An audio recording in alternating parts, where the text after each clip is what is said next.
ఏ ఊరికి పోయినా ఏ పంచాయతీలో తిరిగినా సోమవారం నుంచి ఒక్కొక్క రోజు ఒక్కొక్క మండలంలో తిరుగుతా ఉన్నా. ఎక్కడ కూడా వృద్ధుల నుంచి చిన్నపిల్లలైనా ఇక మన యువత నాయకులకు చెప్పనక్కర్లా, అదే హోరు అదే హుషారు. జగనన్న అనే పేరు చెప్పంగానే పూనకం వచ్చేస్తుంది. ఇంకా జగన్మోహన్ రెడ్డి గారి బస్ యాత్ర అయితే ఒక్కొక్క రోజు ఒక్కొక్క పార్లమెంట్ లేదా మన డిస్ట్రిక్ట్ అనుకుంటే జిల్లా అనుకుంటే,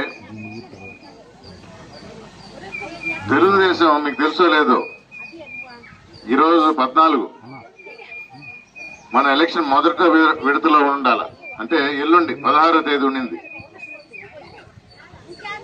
మాకు కొంచెం ఎక్కువ టైం కావాలా, ప్రజల్లోకి వెళ్లి కొన్ని ఎక్కువ మాయ మాటలు చెప్పాలి, మభ్యపెట్టాలి,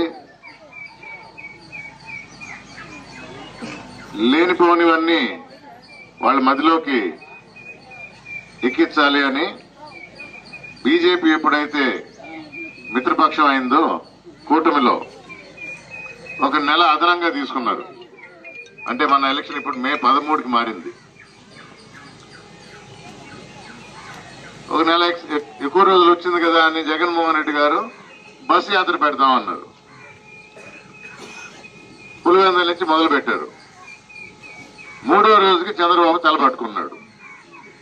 ఇదేం తలకాయనప్పుడు నాయన, నెల రోజులు తీసుకుంటే ఈయన బస్సు యాత్ర మొదలు పెట్టాడు, ఒక్కొక్క జిల్లాలో జరుగుతా ఉంటే ఇంతంత జనం వస్తుంది, ఇక ఈయన టాపాలా అని. కానీ ఆయన కుట్రలు కుతంత్రాలు ఆగవు. వృద్ధులు వికలాంగులు వీళ్ళకి ఇళ్లకి పోయి పెన్షన్ ఇస్తుంటే తప్పకుండా జగన్మోహన్ రెడ్డికి ఓటేస్తారు, దీన్ని ఆపాలి అని ఎప్పుడు మొదలు పెట్టాడు తెలుసా? 4 నెలల ముందు మొదలు పెట్టాడు. కోర్టులకు వేశాడు, ఎలక్షన్ కమిషన్ వేశాడు, రకరకాల రిపోర్ట్లు ఇచ్చాడు. మొన్నటికి మిత్రులు కూడా సహాయపడి ఉంటారు, కొత్త మిత్రపక్షాలు వచ్చినాయి కదా, ఆపారు.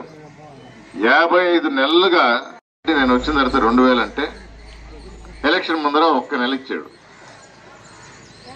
ఇప్పుడు 3000 వస్తుంది. జగన్మోహన్ రెడ్డి పుణ్యమాన్ని నేను ఎక్కువ ఇస్తాను అంటాడు చంద్రబాబు. ఏది చెప్పినా ఆ పూట వరకే. జనం మర్చిపోతారు, జనాన్ని మోసం చేయొచ్చు. 14 సంవత్సరాలు ముఖ్యమంత్రిగా ఉన్నాడు ఆయన. 14 సంవత్సరాలు ఏ రోజు ఇలాంటి ఆలోచన రాలా. ఇప్పుడు జగన్మోహన్ రెడ్డి పెట్టిన పథకాలని నేను ₹1 ఎక్కువ ఇస్తాను అంటాడు. అంటే సొంత ఆలోచన అనేది లేదు. వాలంటీర్స్ ఏం చేశాడు? వీళ్ళు వైఎస్ఆర్ కాంగ్రెస్ పార్టీ కార్యకర్తలే అన్నాడు, తీసేస్తాను అన్నాడు. పిటిషన్ పెట్టాడు, పని చేయకూడదు అన్నాడు. ఇప్పుడేమంటాడు? రేపు వస్తే మళ్ళా పెడతాను అంటాడు. అంటే వ్యవస్థ బాగున్నట్టే కదా, ఒప్పుకున్నాడు కదా. ఏమనాలా? మైండ్ పని చేస్తున్నట్టేనా? లేదు కదా నువ్వు చెప్పినట్టు. జగన్మోహన్ రెడ్డి ఏమంటున్నాడు? ఇంకో పక్క నేను మీకు మంచి చేస్తేనే ఓటేయండి అంటున్నాడు.